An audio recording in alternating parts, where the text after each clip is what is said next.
Бастауыштан біздің бастауыш мұғалім бір 3-ші класстан бастап па бір көрініс қойды. Ұнақ болып. Содан бастап өзгердің де. Содан бастап 4-ші класстан бастап көрініс дейм ба бітті. Өзім қоям, өзім істейм. Содан бастап кеттік ары қарай, кішкене сабағы артқа қарай кетті, мына жақ көтеріле бастады. Біртіндеп төмен түсіп, енді болды. 4 пен 5 енді көбірек болды, бірақ өзің режиссер, өзің сценарист, өзің актер. Менсіз бір концерт өтпейтін болды. Енді өзіме ұнайды. Бір керіні шаршадым. Шаршадым ба, жалықтым ба білмеймін. Отырдым да қатыспаймын дедім. Мұғалім аңтан, сенсіз қалай өтеді?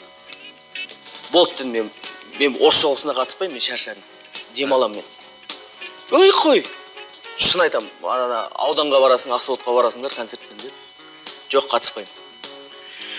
Сөйтіп отырдым, бір сабақ өтті, директор шақырады деді, бармаймын дедім. 2 сабақ өтті, директор шақырады деді. Ұрсып жатыр деді, бармаймын. Бір кезін директор келді. Ана бала неғып отыр деді. Сабақ оқып отыр деді. Сен неғып келмейсің деді. Аға, менің сабағым төмендеп кетті, мен сабақ оқимын, мен шаршадым концерттен. Құлақтан бұрады да жүр қатысасың деді.